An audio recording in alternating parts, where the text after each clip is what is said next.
Welcome to the downfall of Clash Royale. This time in this episode, we got villains. Villains are coming to Clash Royale. I don't know what the hell this means, but this is so stupid, bro. As you all know, Clash Royale added heroes that were very controversial What is this? for the game and hated by the community. But there's a new feature coming to the game called villains. Now, I know initially people are probably going to be very opposed to this, but let me explain everything we know about them so far and why they kind of make sense for the game, especially because when you have heroes in the game, we probably knew it was only a matter of time before they added villains, and they said here a new dark era begins. You can see basically how you gonna get them? Gems? Black diamond kind of for the icon of the card, which definitely it definitely fits the villain vibe of the card. So I think they did a good choice with the artwork for sure. So what are villain cards exactly? So it's villain, it's going to unlock at Arena 5, which is going to be the same as heroes. I'm glad they kept it the same so it's consistent, because the idea is basically these villains are the opposite of heroes. They're dark corrupted versions of existing troops, but what's good, guys, is these are unique passive abilities with a stat nerf to compensate.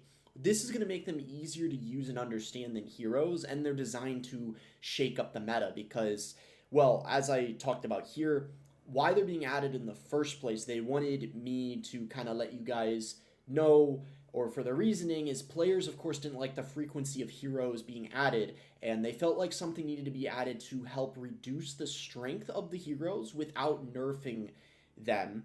And they felt like adding villains were the best way to balance out the meta without actually nerfing the heroes, because obviously they want to keep the heroes a good strength or stronger than regular cards, so they kind of fit the category of being considered a hero. Bro, all this is just so confusing, and it makes no sense. And the Night None of it ever had to be here. More fitting than giving them a hero, which makes sense for more heroic themed cards. For example, like a Musketeer, Giant Mini P.E.K.K.A. I think a lot of people can see why that would be considered a hero, whereas the Golem, Sneaky Golem, we remember that meme, and the Night Witch, for example, it's just more obvious that a villain theme would make a lot more sense. So, of course, guys, this is going to mean there is going to be a new villain deck slot. So, one Evo slot, one hero slot, one wild slot. So that means you can use, of course, a Evo, a hero, a villain. Can you unlock it in the Clash Royale for $15?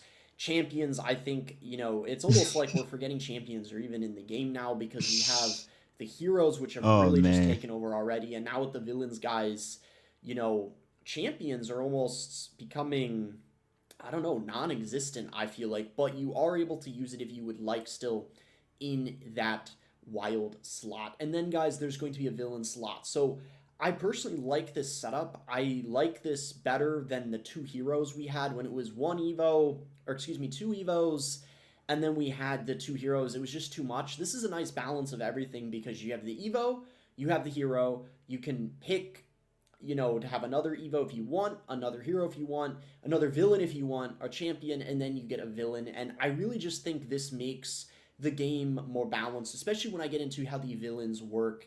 I think it'll all make sense. So, introducing, guys, the villain Golem. What this basically is a corrupted version of the Golem.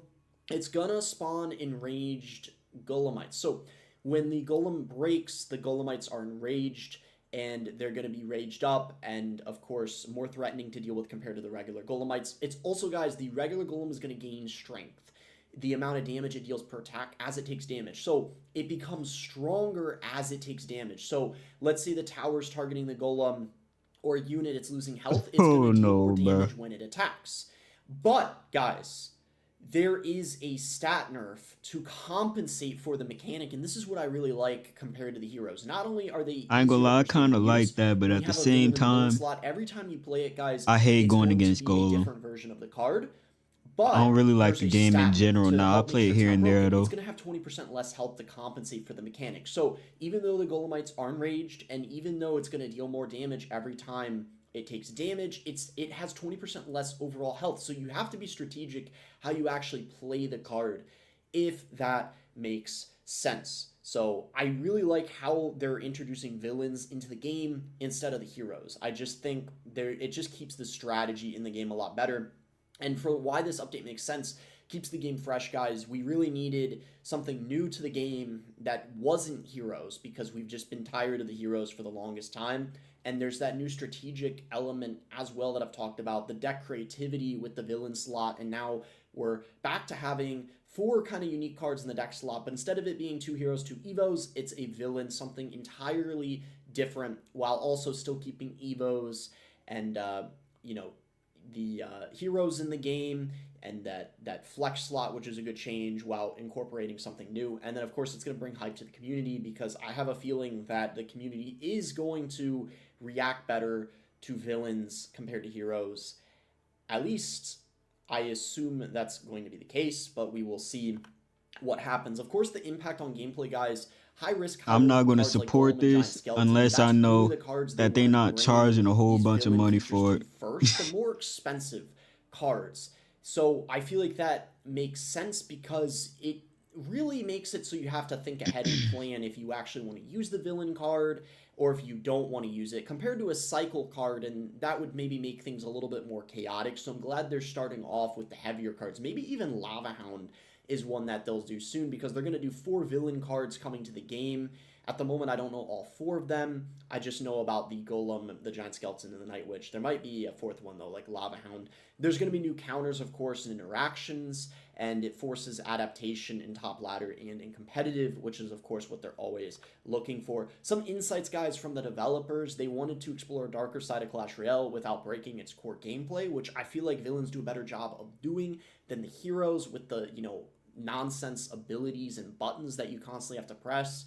And they reward patience, of course, guys, in positioning rather than fast cycle gameplay, which we see too often with the heroes, just people spamming the magic archer abilities. And the Golem was the perfect starting point because it's iconic and players understand its role immediately. I could not have said it better myself, guys. And as for the timeline, the update is going to drop with the first 4 villain cards in the middle of April. This is a good time for it to come out, because this gives players time to adapt before the end of the season. So I think they are bringing this at the right time. It is, of course, a little bit of a surprise, but I think overall not a bad timeline.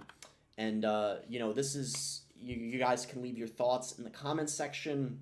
And while you're there, make Um, sure to like and subscribe as well. okay, bro. I don't know what the hell.